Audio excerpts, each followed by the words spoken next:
Hey, Agatha. It's been a really long time. It's me, Charlotte. What? Charlotte? Is that really you? My goodness, how many years has it been? I haven't heard from you at all since you left the orphanage and got married. You never even came back to see me. You had me worried. How are you? I'm okay. Well, actually, I'm not okay at all. Why not? What's wrong? Listen, Agatha, the thing is, I got kicked out of the house. What? Kicked out? I'm at the police station near the train station right now.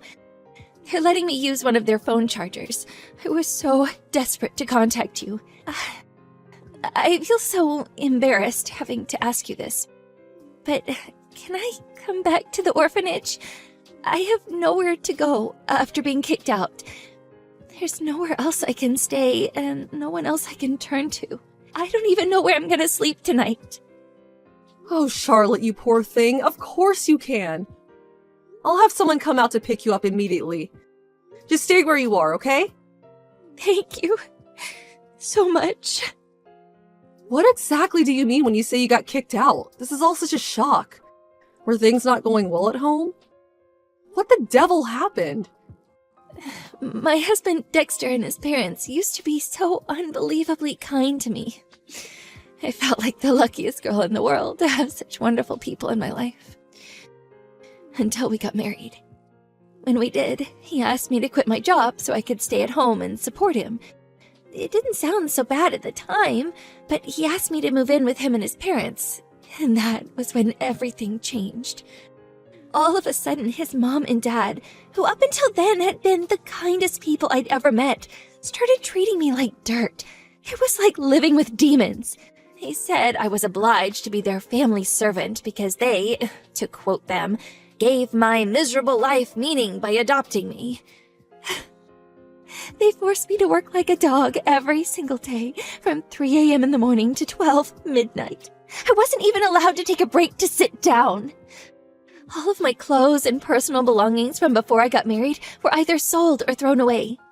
For no reason, I'd be ordered to get on my knees in front of them all of a sudden, and they'd all take turns yelling at me. If there was ever something they didn't like, they'd just throw away my food or personal belongings. If I ever complained, they'd yell at how I should just be grateful I'm not an orphan anymore. Oh my God, Charlotte. Today, Dexter brought home some young girl.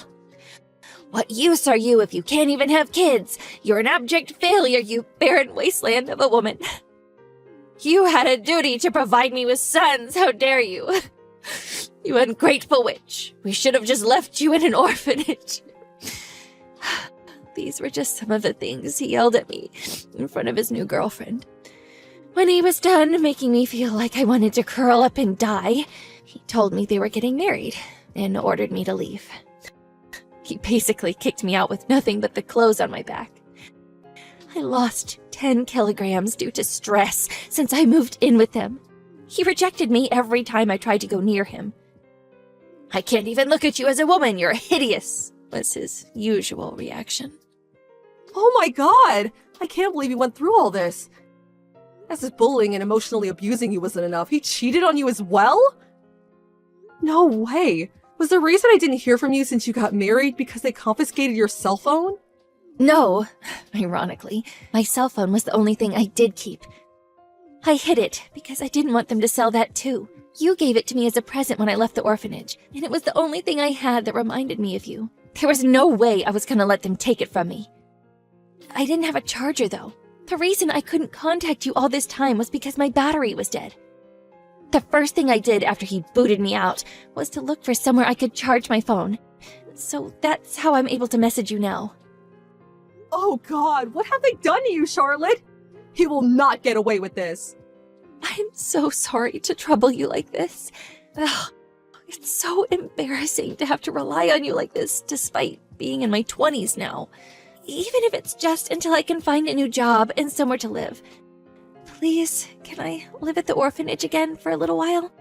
I'll do chores, odd jobs, help look after the younger children, anything.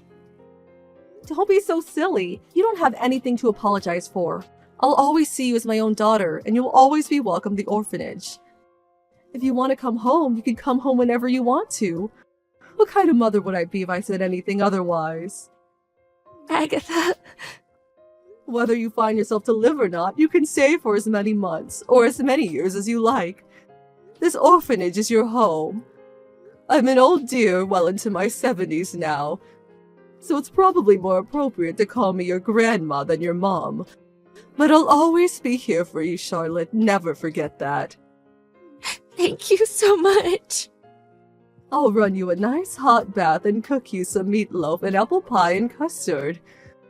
You only have one job when you get here, and that's to relax, unwind, and forget about all the horrible stuff you've been through. Leave the rest to me.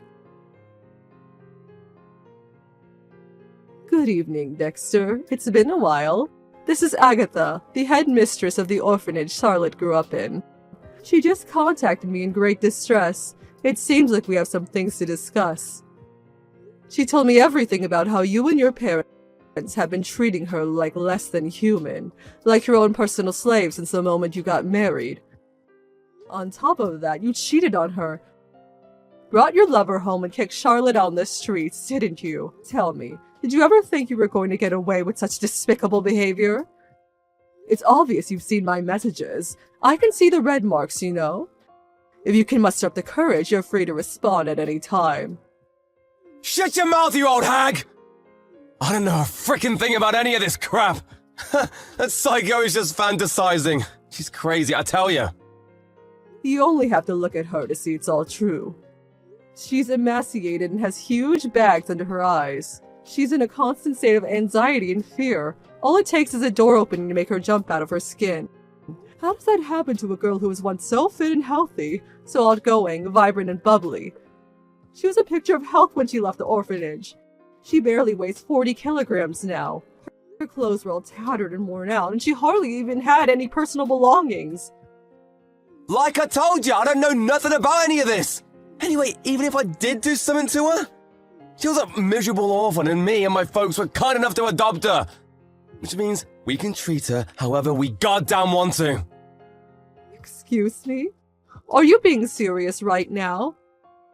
Besides, what the heck does it have to do with you? You ain't Charlotte's mom, you ain't her gran. You're just some wrinkled up old hag sat on a high horse who thinks she can scare me. Something bad might happen if you don't learn to stay out of other people's business. You catch my drift, lady? I'm very disappointed in you, Dexter.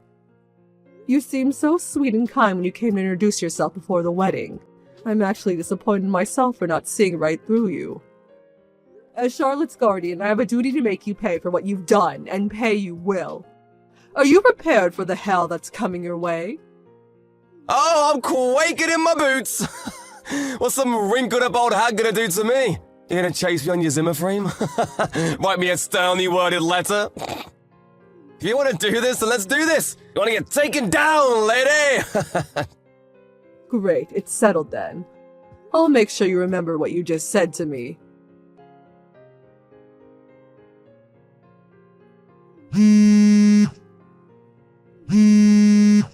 Hey, Charlotte! What the hell did that old hag do? You got any idea how much trouble you're in, girl? You just goddamn wait! Answer me! I know you're looking. Good morning, Dexter. This is the old hag. What can I do for you? I ain't interested in talking to you, hag! Put me on to Charlotte now! Charlotte's been looking after the children right now. But even if she wasn't busy, I wouldn't let you speak to her in a million years. What do you want? Make it quick. You seem to be in quite the panic. Anyone would think you received a court summons or something. Aha! I knew it was you! You're gonna pay for this, mark my words, hag! The heck are you two trying to pull? You're dragging me into court like some criminal! On what charges? I ain't done nothing! It was patently obvious Charlotte was going to take you to court after the way you behaved. You've been summoned to take part in the divorce mediation on countless occasions by now. But you ignored the call every single time. You didn't show up to even a single meeting, did you? As a result, the mediation ended in failure, which means she had no choice but to take you to divorce court. Anyone could have seen this coming. If you'd have just come to the meetings, none of this would have been happening. Don't come at me with this legal jargon thinking you're all clever. I ain't playing your silly games, hag!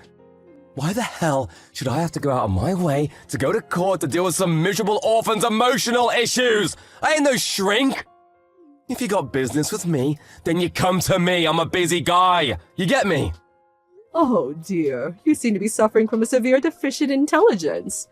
You don't have to come if you don't want to, you know, if your time's so valuable and you really can't make it. Don't you worry yourself one bit. All that means is that you'll owe Charlotte $60,000 in compensation. You what? As a rule, if you don't show up to the trial, you lose the case by default, which means that you're obligated to pay the full amount of the claimant's requested compensation without even getting the chance to defend yourself. Let's face it though, even if you did show up to try and defend yourself, you still wouldn't have a leg to stand on. What? Why not? It just so happens that one of the children I raised in this orphanage is now a very successful lawyer. His area of expertise also just so happens to be divorce law. All it would take is one phone call. I do hate the idea of causing him a nuisance, but I get the feeling he'd drop everything if he had to help me in my time of need. Thinking about everything you did to her, harassment, bullying, cheating, stealing, as well as all the rest, this clearly isn't a fight you can win. Whatever! This crap just ain't gonna stand up. It ain't got no legs. Harassment, cheating? I ain't got the foggiest idea what you're talking about. I ain't that kind of guy. If you ain't got proof, then you're nothing but a doof. Well, now that you mention it, I also just so happen to have a friend who runs a private investigation agency. One phone call was all it took. I have enough proof to take you to court 10 times over. To give some specific examples, how about bring your lover back home to flaunt her in front of your wife, despite the fact you're still very much married? It seems like you're known as quite the womanizing sleazeball around the neighborhood, too. I heard some very interesting stories. Not just the cheating either. Surprisingly, they even knew about the abuse, too. Do you ever get the feelings your neighbors avoid you? Huh? Another one of the girls who grew up in the orphanage became a doctor. Charlotte went in for an examination at her practice and provided me with documentation on all of the physical damage you've caused her, all permissible as evidence in court. Do you understand now? We're certainly not going to struggle proving anything. Nothing you could possibly say will get you out of the 200-meter hole you dug yourself into. You're lying! Ain't no way any of this is true. You expect me to believe a miserable orphan like her can afford to hire lawyers and private investigators? Oh, that made me laugh. She ain't got the money to take me down. It's true. You and your parents did steal all of her money and leave her with nothing, which is why I'm paying for everything. You're doing what? Why the heck you gonna use good money on some waste of space with no parents? She ain't even blood to you. You gotta be kidding me. Ain't no one that stupid. Whether we're related by blood or not means nothing to me. I raised her as if she was my own daughter. She's my family and I love her. What other reason do I need than that she's family? There's nothing I wouldn't do to protect her. God freaking damn it, alright fine. You win, I'll apologize. She can have all her stuff back. I'll even give her some money to show I'm sorry, alright? We'll be square then, won't we?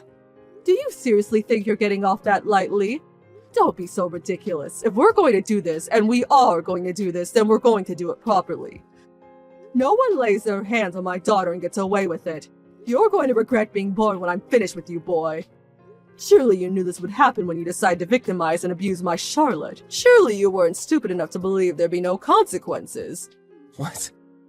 You threatening me?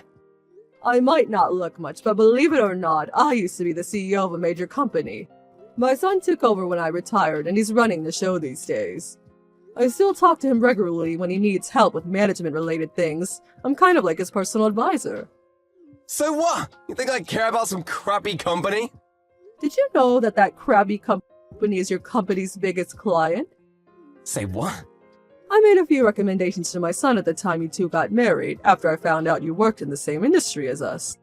As a result, he turned down some very generous offers from other companies in favor of establishing a major trading contract with yours. At the time, I thought I was doing a good thing by making a gesture towards my son-in-law, but clearly I made a mistake. I think it's time my son terminated the contract. It's not like it was ever in a particularly profitable contract for us, and to be honest, I regret allowing my personal affairs to get mixed up with my professional life. Wait, what? What? Don't get too excited yet, I'm not finished. Next, there's the company your dad works at. Another one of the boys who grew up in my orphanage happens to be the CEO of his company's parent company. Well, I say boy, but he's 50 now. No, wait! You're going after my freaking dad now? No, wait, you can't! Oh, one more thing. You and your parents rent your house, don't you? You're not going to believe this. The coincidences are almost piling up too high now. But I also happen to be friends with a major real estate magnate. And you'll never guess whose house he owns. Yep, I could even make the phone call this evening. Which angle do you think we should go for? Refusal to renew? Mandatory eviction? Can you imagine if I made phone calls to all of my friends about you? Can you imagine how far you'd fall? I'm thinking you hit rock bottom before you even realized what was going on. Oh my god, don't! Don't, please! Let me spell it out. If I do decide to take revenge on you, you will lose all that you hold dear. You'll be lucky if you even get to keep the clothes on your back. Your blood will run cold with terror and you will be plunged into the depths of despair, hopelessness, and suffering. Doesn't that sound nice? Please, I'm sorry. I'm so sorry, I mean it! Don't you think you're apologizing to the wrong person? And by text, really? Don't you think it'd be more appropriate to get yourself down here and beg for forgiveness on your hands and knees? Yeah, you're right. I'm so sorry. I promise I ain't ever gonna do anything like this again. I never thought it would come to this. Your luck ran out when you made the fatal error of taking me for some harmless old woman. I'm not trying to brag, but I have friends in high places. Exterminating a wretched little worm like you would be child's play. I'm so sorry, really. I'm so sorry. Please don't do it. We'll be continuing this conversation in court through our lawyers. Goodbye.